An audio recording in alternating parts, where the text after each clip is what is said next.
So the big clubs look on form. Manchester United, Man City and Chelsea all look like contenders this season. Today we go over the weekend fixtures and look to the end of the transfer window coming up today, all here on JNO United.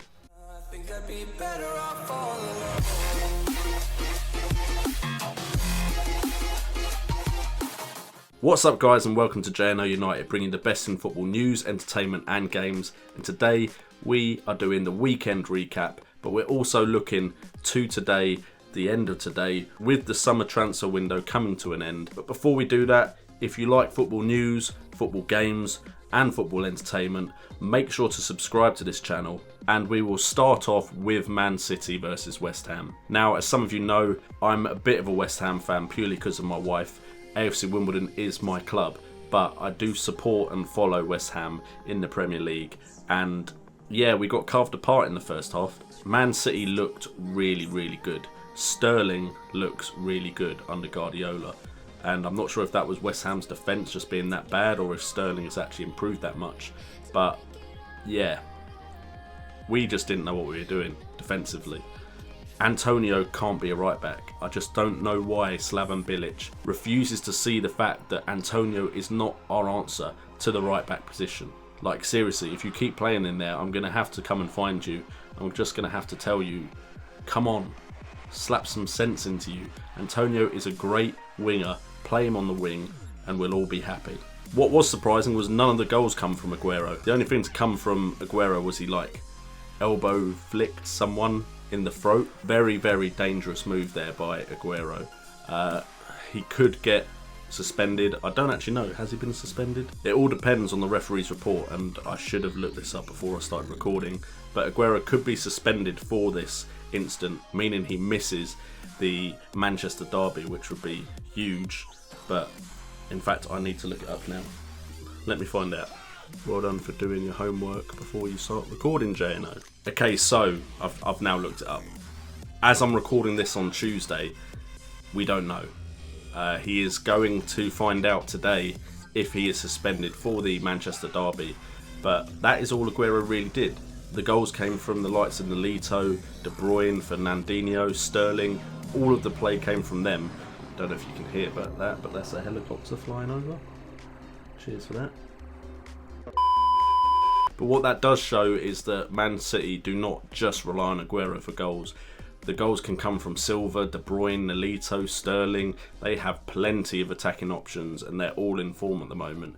So it's a good time to be a Man City fan. Speaking of being a good time to be a fan of a club, Chelsea are looking good as well. Eden Hazard has finally returned to form, looking like the player he did 2 years ago. Diego Costa is actually scoring some goals despite the fact he's still Diego Costa. But more importantly, all of the midfield is looking pretty good, although again, they did not play Fabregas, and I kind of feel like you could have played Fabregas and probably scored even more. But let's not get too excited, they were playing Burnley, who have just been promoted to the league. Arsenal also turned up with the likes of Santi Cazorla, Mesut Ozil and Alexis Sanchez all getting involved with the goals. Watford looked decent in the second half but were outplayed in the first half, but this is what Arsenal do. They beat some clubs convincingly, and then they kind of have a period where they just don't do as well as they should and don't win the league. So while it is nice to get an Arsenal win, I'm not too excited about that yet because I still think there's areas of that team that need a bit of patching up, and Wenger seems to slowly be doing that and leaving the transfers to the last minute. I know he's going to sign 2 defenders, I believe, in the near future. It'll be confirmed officially that Mustafi and Pereira, I think, they're both going to be joining Arsenal soon. But I still feel like they need a world-class striker up top. Sanchez is a lot better just behind a striker or on either side of a striker. But they did pick up a good convincing win, and it is good to see Arsenal playing the football that we love to see. As for Man United, they struggled to break down a whole side that have shown they are really resilient. And it was Marcus Rashford, the youngster, who looks like he's going to struggle for game time.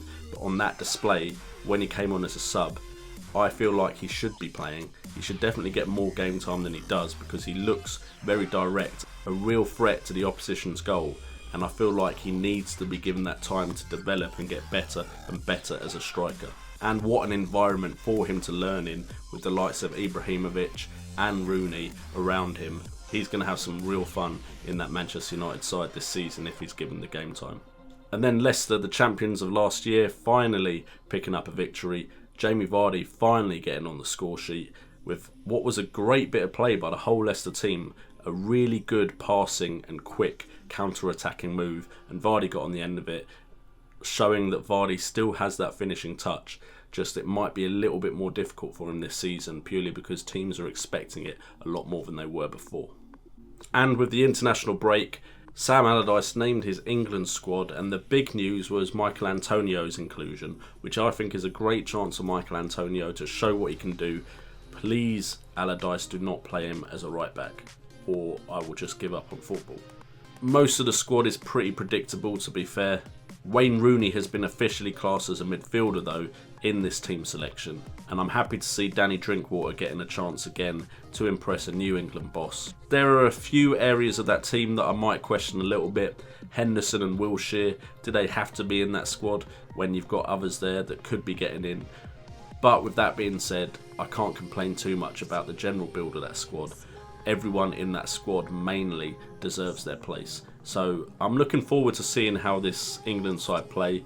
Look, I'll be quite happy just for a change in the way we play, purely because we keep trying to play like Barcelona, like Spain, like Italy.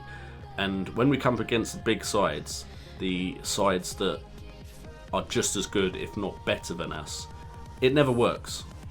In fact, if sides go proper defensive against us, like they did in the Euros, it didn't work either. Loads of possession, no actual attacking threat. So I'll be interested to see if we play any differently. I would like to see us try to play like Leicester did last year. Just get the ball, quick counters, be lethal in front of goal. We've got the strikers for it. Jamie Vardy would be perfect for that formation, as he was for Leicester. And then you can play either Kane or Sturridge alongside him. But we shall see how Allardyce plays.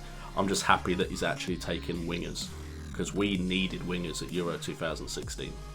And also, unfortunately, because I have to record this the day before, this isn't going to be completely up to date, because I'm not a mind reader. I can't see what transfers are going to be made tomorrow on deadline day.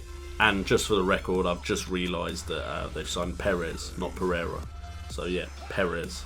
Again, I apologise, I've been ill, so this won't be as planned out as it usually is. So that's my bad. But some of the things that could happen tomorrow, Jack Wilshere is actually seemingly available for loan, and Palace seem very interested in signing him on loan. Callum Chambers is also seemingly available for loan. Middlesbrough looking into signing him. Joe Hart looks like he's going to be going to Torino. It'll be interesting to see how an English keeper does abroad. Loic Remy is going to Palace, and now they have Remy and Benteke. Could this mean a change of formation for Crystal Palace, or are they going to rotate the strikers, play them in different situations when they're coming up against different defences? But this looks good for Palace, because finally they have two players that can score goals, so hopefully they'll start getting some goals. Hopefully the players behind them will start getting some assists, and hopefully this will just generally improve the Palace side. And then of course there's the players that kind of want to move in the final day of the transfer window, but may not necessarily get their wish, the likes of Saido Berahino, Balotelli.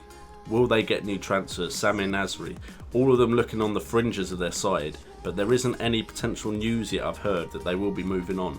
Musa Sissoko is still at Newcastle. Will someone snap him up, or are Newcastle just asking for too much money?